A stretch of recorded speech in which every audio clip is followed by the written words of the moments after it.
ఆంధ్రప్రదేశ్ మద్యం కుంభకోణానికి సంబంధించి రోజుకొక కొత్త పేరు తెర మీదకైతే రావడం జరుగుతూ ఉంది.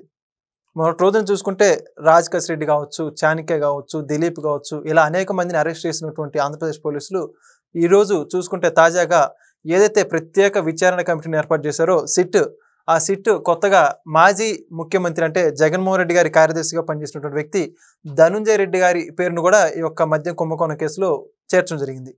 ఎందుకు చేర్చారు? ఈయన పాత్ర ఏంటి? ఇంకెంతమంది పేర్లు రాబోతున్నాయి? ఈ యొక్క అంశానికి సంబంధించి మనం మరిన్ని వివరాలు తెలుసుకుందాం. మనతో ఉన్నారు senior journalist doctor Bharat Reddy గారు. సార్ నమస్కారం అండి. మద్యం కుంభకోణం ఆంధ్రప్రదేశ్ రాష్ట్రంలో మొత్తానికైతే ప్రకంపనలు సృష్టించిందనే చెప్పుకోవాలి. అయితే దీంట్లో ఎక్కడి నుంచి ఎంత స్థాయి వ్యక్తులు ఉన్నారు అని ఇప్పటివరకు అయితే ఒక స్పష్టత అయితే లేదు. ఎవరెవరి పేర్లు వినిపిస్తున్నా కూడా అర్థం ఉన్నటువంటి పరిస్థితి. అయితే నిన్నటి రోజున ఇప్పటికే కొంతమంది వ్యక్తులను అయితే అరెస్ట్ చేశారు. వాళ్ళ విచారణ కూడా కొనసాగుతుంది సిట్ ఆధ్వర్యంలో. నిన్నటి రోజున ధనుంజయ రెడ్డి, ఈయన మాజీ ముఖ్యమంత్రి జగన్మోహన్ రెడ్డి గారికి కార్యదర్శిగా పనిచేశారు సీఎం హోదాలో ఉన్నప్పుడు. అయితే ఈయన పేరు కూడా చేర్చారు. మొత్తంగా ఈయన పాత్ర ఏంటంటారు ఒక అంశంలో? అంటే ఇప్పటికీ 30 పేర్లను నమోదు చేయడం జరిగింది సిట్ అధికారులు విచారణ సందర్భంగా. మీరు చెప్పినట్టుగా ఇది మద్యం కుంభకోణం అనేది అనేక మలుపులు తిరుగుతూ అనేక పేర్లు కొత్త పేర్లు వస్తున్నాయి. మొదటి ముద్దాయిగా A1గా కసిరెడ్డిని చేర్చడం జరిగింది. కసిరెడ్డి, మిథున్ రెడ్డి, విజయసాయి రెడ్డి, వీళ్ళు ముగ్గురు ఆధ్వర్యంలోనే మొత్తం వ్యవస్థ అంతా నడిచిందనేది ఇప్పటివరకు ప్రధానంగా వస్తుంది. ఆ విధంగా నడిచింది. కాకపోతే దీనికి సహకరించింది, దీన్ని అంటే ఆ లెవెల్కి తీసుకుపోయింది ఎవరు అనే దాని మీద ఇప్పుడు చర్చ జరుగుతున్న సందర్భంగా ధనుంజయ రెడ్డి మాజీ సీఎంకి, అదే జగన్మోహన్ రెడ్డి సీఎంగా ఉన్న సందర్భంలో సెక్రటరీ, ఆయన ఐఏఎస్ ఆఫీసర్, ఆయనతో పాటు ఓఎస్డీగా పనిచేసిన వ్యక్తి కృష్ణమోహన్ రెడ్డి, దాంతోపాటు భారతీ సిమెంట్స్ పూర్తికాలం జీవితకాలం డైరెక్టర్గా ఉన్న వ్యక్తి, ఈ ముగ్గురిని 31, 32, 33గా అంటే 30 మంది తర్వాత 31, 32, 33గా సిట్ చేర్చడం జరిగింది. ఇప్పుడు సిట్ సేకరించిన వివరాల ప్రకారం ఈ వీటన్నిటినీ జగన్మోహన్ రెడ్డికి చేర్చడంలో, ఈ ముడుపుల డబ్బుల్ని చేర్చడంలో వీళ్ళు ప్రధాన పాత్ర పోషించారు అనేది ఇప్పుడు ఆరోపణ. అంటే ఈ ముగ్గురు వ్యక్తులు ఎందుకంటే మిథున్ రెడ్డో లేకపోతే రెడ్డో రోజు జగన్మోహన్ రెడ్డితో ఉండే అవకాశాలు చాలా తక్కువ. వాళ్ళు పార్టీ మీటింగ్లకు లేకపోతే మిగతా సందర్భాల్లో ఉంటుంటారు. కానీ ఓఎస్డి అనే వ్యక్తి, సెక్రటరీ అనే వ్యక్తి 24 గంటలు సీఎంతోనే కలిసి ప్రయాణం చేస్తుంటారు. అంటే సీఎం పర్యటనలకు వెళ్ళినా, సీఎం ఆఫీస్లో కూర్చున్నా, ఎక్కడ మీటింగ్లో ఉన్నా, ఏమున్నా మొత్తం ఓఎస్డి అనేటోళ్ళు, ప్రత్యేక కార్యదర్శి అనేటోళ్ళు వాళ్ళ పనే అది. అంటే సీఎంతో ఫాలో అవ్వడమే, నీడలా వెంటాడడమే వాళ్ళ పని. వాళ్ళ ద్వారానే ఈ పనులన్నీ జరిగాయి. ఈ ముడుపులు జగన్మోహన్ రెడ్డికి అందించే విషయంలో, పార్టీకి అందించే విషయంలో వీళ్ళని ముగ్గురు పాత్ర ఉందనేది ఇప్పుడు సిట్ ఆరోపణ. సిట్ దర్యాప్తులో వాళ్ళు తెలుసుకున్న విషయాల ఆధారంగా వీళ్ళు ముగ్గురు మీద కేసులు నమోదు చేయడం జరిగింది.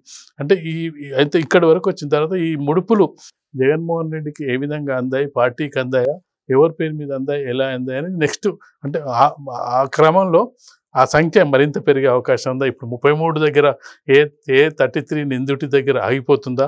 అది ఇంకా పెరిగే అవకాశం ఉందా అనేది సిట్ దర్యాప్తు చేస్తున్న కొద్దీ, తవ్వే కొద్దీ బయటకు వస్తున్న వాటిగా మనకు కనిపిస్తుంది.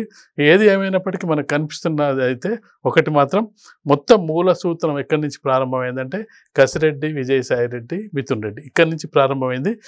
వాళ్ళు కింది స్థాయి వ్యక్తుల నుంచి ఏ విధంగా దాన్ని ఈ మద్యం స్కామ్కి సంబంధించిన దాదాపుగా నెలకు అంటే టోటల్గా 1,200 కోట్ల రూపాయల్లో నెలకు 50 నుంచి 60 కోట్ల 70 కోట్ల రూపాయల వరకు ఈ ముడుపులు అందిస్తూ, బ్రేవరీస్ దగ్గర నుంచి వాళ్ళు చెప్పిన బ్రాండ్లనే వాళ్ళు ఎవరైతే సజెస్ట్ చేస్తారో వాటిని మాత్రమే కొనుగోలు చేయాలి, వాటి ద్వారానే అమ్మకాలు జరగాలనేది అయితే ప్రతిపాదన పెట్టడం జరిగిందో, ఆ ప్రతిపాదన ఆధారంగా ఎవరికైతే బ్రేవరీస్ వస్తాయో వాళ్ళు మాత్రమే లిక్కర్ సప్లై చేయాలనే దాని మీద అక్కడ స్టార్ట్ చేయడం జరిగింది.